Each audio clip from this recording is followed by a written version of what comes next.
Welcome back to Pokemon episode summaries. Today, I'll be doing episode 186, All That Glitters. The episode begins with Ash and the gang in the middle of a forest with Brock preparing some stew for lunch.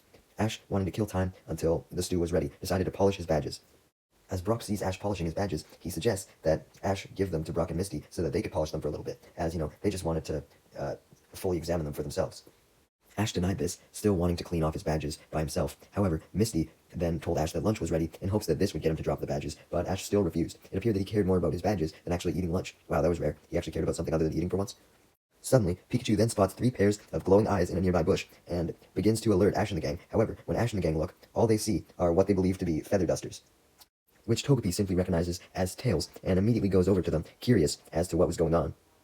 Togepi, having no worry whatsoever, touches one of the tails, which startles the Pokemon that these tails belong to, causing them to come out of the bush and reveal themselves, and start singing. As they continue to sing, Ash checks out the Pokemon with his Pokedex and finds out that they were called Murkrow, and they like to steal things. But Ash doubted this, saying that the Murkrow looked too friendly to do something like that, as they were now singing and dancing as well, very happily. Even Pikachu and Togepi were dancing along to the Murkrow now. Everyone was just so caught off guard by the Murkrow and their singing and dancing, and this actually worked in the Murkrow's favor as they slowly inched their way towards Ash and quickly and swiftly stole his badges and fled to a nearby tree. This led Ash and the gang to realize that the Pokedex was right. These Murkrow were stealing cunts, so Ash decided to send out his Noctowl to tackle the tree, which caused the Murkrow to fall out. With the Murkrow down, Ash takes the opportunity to run towards them to retrieve his badges. However, the Murkrow quickly get up and fight back by using their Mud Slap to kick mud into Ash's face, and then fly off while he was blinded. Ash commands Noctowl to go after the Murkrow, and he obliges. However, all of the Murkrow then use Double Team to confuse Noctowl, and while it was confused, they all tackle it, causing Noctowl to fall down, forcing Ash to recall it, meaning that the Murkrow could make their escape. Once they do, they then put all of Ash's badges on a log to admire the glimmer that it gets off of the sun. I guess that was the reason why they wanted to steal them. They just like their shine. Maybe Ash shouldn't have polished them. Anyways, a now fuming Ash, who realized that the Murkrow had deceived him, is determined to get his badges back, so he asks Brock to help him out by sending out his Golbat to use Supersonic to track the Murkrow, and Golbat does so. Eventually, this works, and Golbat is able to lead Ash and the gang to the log where the Murkrow were currently still admiring the badges. When Brock sees them simply admiring the badges, he comes to the correct conclusion that the Murkrow simply like them because of their shine. Ash didn't care about this though, and simply went up to the Murkrow to demand his badges back. Brock and Misty warned Ash that the Murkrow could try to trick him, but Ash was sure that they wouldn't this time, as the Murkrow hadn't shown any signs of flying away this time. This changed when Ash reached for the badges though, as the Murkrow tackled him to the ground and flew away once again. You should have expected that. Golbat tries to follow them, but the Murkrow simply tackle him as well, knocking him to the ground, forcing Brock to recall him. Thankfully, Pikachu then came to the rescue by using Thundershock on all of the Murkrow, causing them all to fall out of the sky. With the Murkrow seemingly down for real this time, Ash and Pikachu then run to retrieve his badges. However, before they can, Pikachu is then captured by a claw, coming from none other than Team Rocket's Meowth balloon. Surprise, surprise. Team Rocket quickly begin to make their escape, now having Pikachu, though still do their motto while escaping, which was unfortunately interrupted by Wobbuffet forcibly coming out of his Pokeball, but Jessie simply recalls him. As Ash chases after the balloon, and Team Rocket try to continue their motto is interrupted for the second time, as the 3 Murkrow from earlier fly up to the Meowth balloon and try and steal Jessie's earrings and Meowth's coin on his head, along with James's belt. However, Jessie and Meowth manage to fight the Murkrow off. This leads one of the Murkrow to pop Team Rocket's balloon in anger, causing it to crash to the ground, and when it crashes to the ground, several of James's bottle caps fall out, leaving them up for grabs by the Murkrow, who begin taking them. The bottle caps weren't the only thing that fell out of the balloon though. Pikachu, now in a cage, did as well, allowing Ash to pick up the cage and free Pikachu. As for Team Rocket, they were unharmed from the crash, but when they emerged from the bottom of the balloon that had landed on them, James wasn't concerned with Pikachu being freed, as you would expect. No, he reached into his pockets and realized that his bottle caps were in fact gone, and the Murkrow were beginning to take them. This obviously made James extremely angry due to his infatuation with bottle caps, and he angrily yells at the Murkrow to return them, because if they didn't, James's whole life would be over. He couldn't go his life without his prized bottle caps. Obviously, the Murkrow don't listen to his mere yelling, so James decides to take action and run towards the Murkrow to retrieve his bottle caps. However, he was so angry that he tripped on a rock, causing the Murkrow to laugh at him and fly the fuck away, with James's bottle caps, much to his dismay. James manages to get back up, determined to follow the Murkrow still, and get his goddamn bottle caps back. Ash decides to follow as well, as he realizes that he didn't get all his badges back. The Murkrow still had his newest one, the Fog Badge from Morty.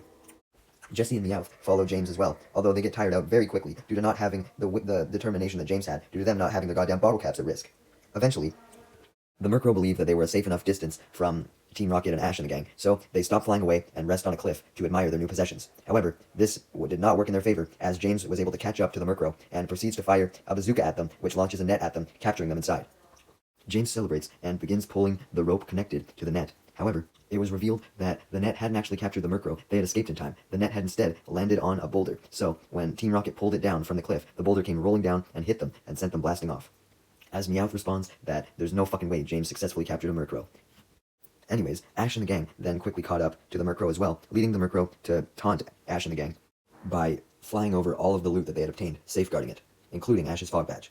Ash realizes that the Murkrow were constantly able to escape because they worked as a team, and noticed that the only way that he could get his badges back was if him and his Pokemon worked as a team as well to try and outsmart the Murkrow.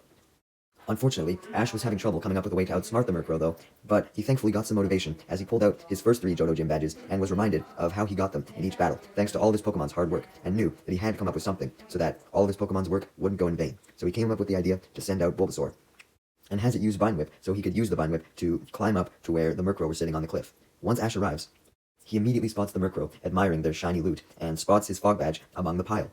He spies on the Murkrow for a bit while he comes up with the next phase of his plan, and eventually decides to go for a sneak attack as he proceeds to crawl up to the Murkrow, trying to make sure they wouldn't notice.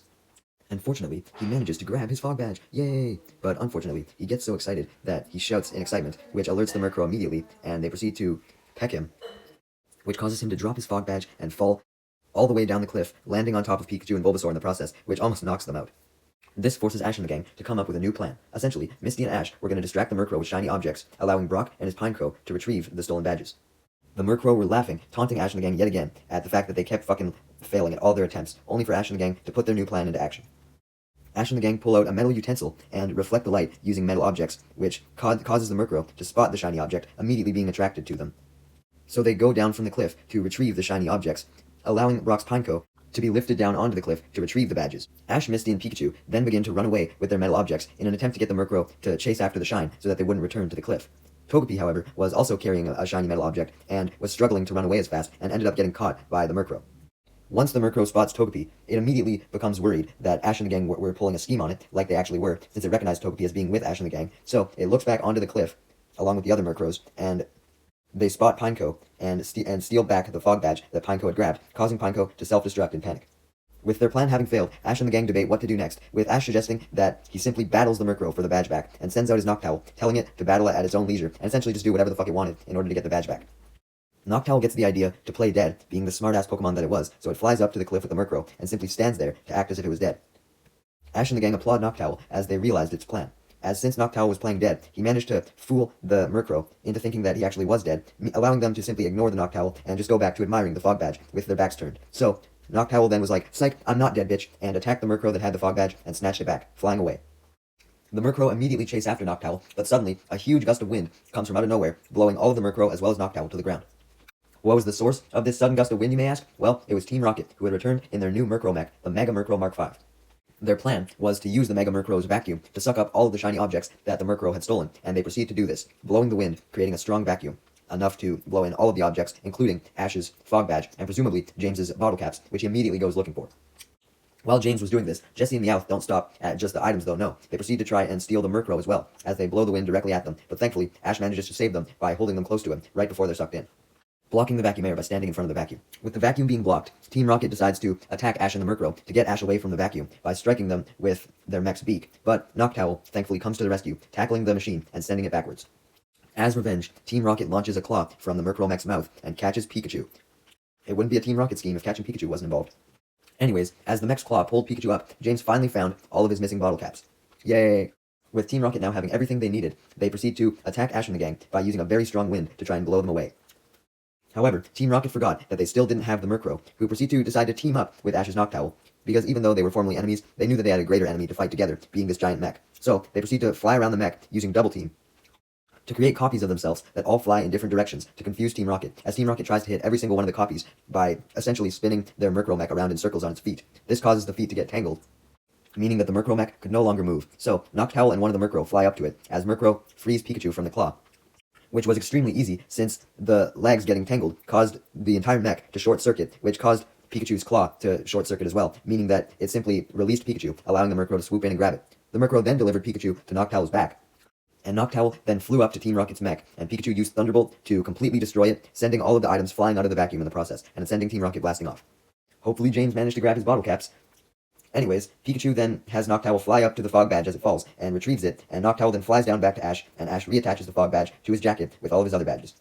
Ash finally had all 4 of his badges back, and he thanked the Murkrow immensely for their help, with Misty advising them to maybe quit stealing and help out once in a while, with Brock agreeing, stating that the Murkrow may even enjoy it if they enjoyed what they did today. The episode then ends with Ash and the gang continuing on their journey as they wave goodbye to the Murkrow, who hopefully had had a bit of a change of heart and now would help people out more than steal.